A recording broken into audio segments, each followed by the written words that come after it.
answers now. I can only verify from people in the palace. Yes. Pia, follow-up or other issue?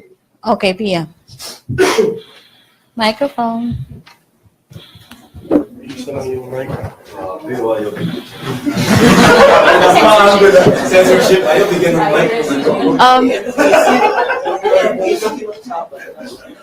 Sir, there are papers from the DND which show that the Office of SAP, Bongo, meddled into the bidding or yung preference of supplier for the combat management system of the DND.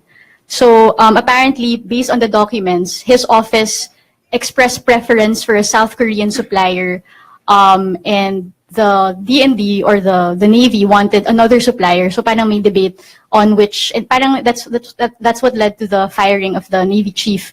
So this runs contrary to statements by the President that his office never intervenes in government contracts. Can you explain this I have contradiction? no idea what you're asking about. I will have to inquire.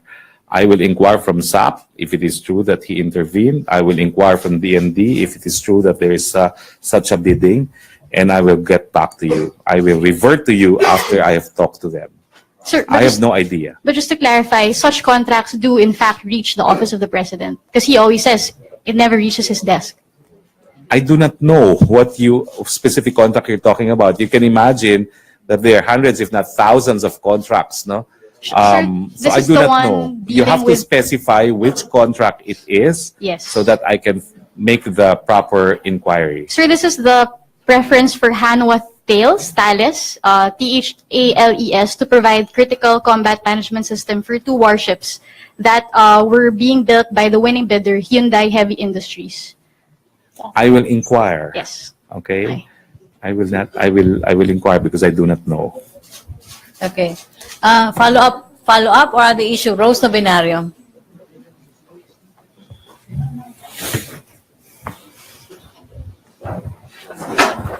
Good morning, sir. Sir, may napag-usapan na po kayo ni Presidente kung sino papalit kay Chairman Licuanan sa CHED? Wala pa po. Itutuloy po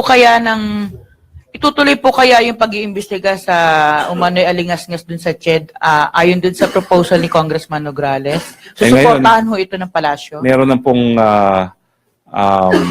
komisyon na yung chairman at commissioners ng Presidential Anti-Graft Commission, siguro po sila na mag-iimbestiga nito. Thank you. Okay, Philip Tobesa. I know, Laila, you've been asking about why there has not been any commissioners and chair appointed to the Presidential Anti-Graft Commission. He did yesterday. Next question. Presidential prerogative. Sir, good morning. You mentioned yesterday na the BBL would be prioritized by the administration first even before the Chacha. Pero as of last month, December, the President was saying na meron itong mga constitutional infirmities na baka mahirapan ipasa. Why the change in tune now? No, there's no change in tune.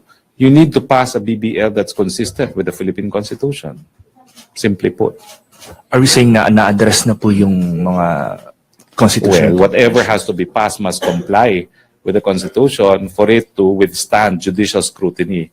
As we all know, the very first attempt, the MOA AD, was struck down as being unconstitutional. And if it will be given priority over charter change, we better make sure it's compliant with the 87 Constitution. Hindi kaya, sir, dahil charter change is creating a strain in the relationship between the administration and the Senate? That's speculative. I'm not going to speculate on that one because the Senate is also considered as an ally by this administration. Thank you, sir. Okay, Laila? Good afternoon. Sir, according to the schedule provided us, the President was supposed to meet with Helen Lim in Davao on Friday. Is this the Helen Lim that's also the owner of NCC Mall? And if it is, may we know what was the agenda of their meeting? When was the meeting? Friday. And why was the President meeting with the owner of the mall while an investigation is ongoing? I do not know if he in fact met. No, I was here in Manila. I tried to be in Davao as often as I could, but I was not there. I was there for the interview. I did not see Helen Lim in Panakan.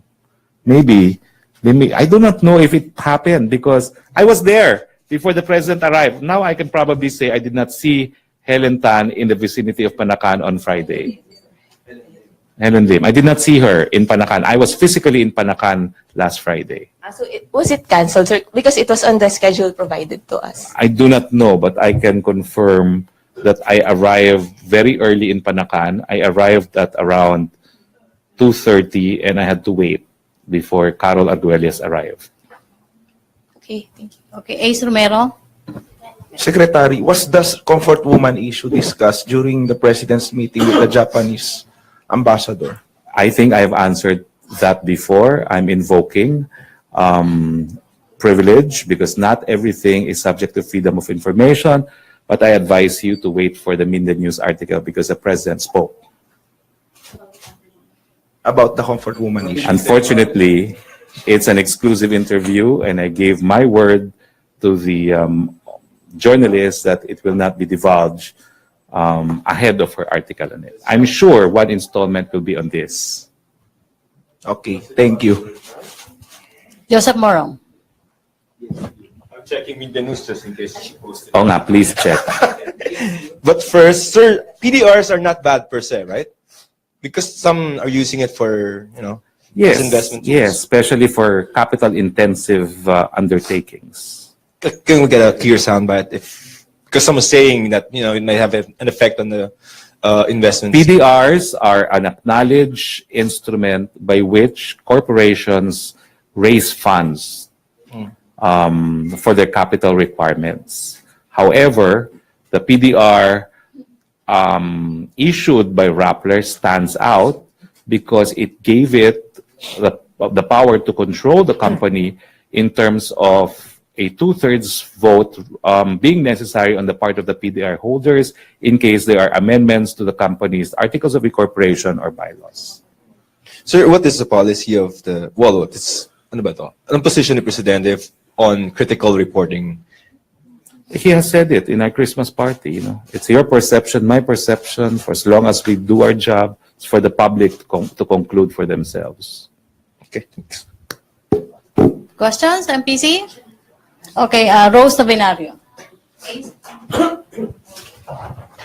Ay, sir, umuusad na po yung tanggal usok, tanggal bulok sa PUV modernization. Kailan naman po magkakaroon ng modernization po sa MRT, LRT? Dahil araw-araw na lang yung perwisyong nararamdaman ng mga pasahero. Well, ang sabi po ni Secretary Tugade, pagkatapos daw ng Semana Santa, matatapos na ang ating litanya at magkakaroon na tayo ng substantial improvement po dyan. Aasahan po ito ng publiko? Yan po sabi ni Secretary Tugade and I have no doubts that he will fulfill his words. Thank you po. Okay, thank you, Malacanang Press Corps. Thank you, Presidential Spokesperson Harry Roque. Thank you. Good day. Okay, back to our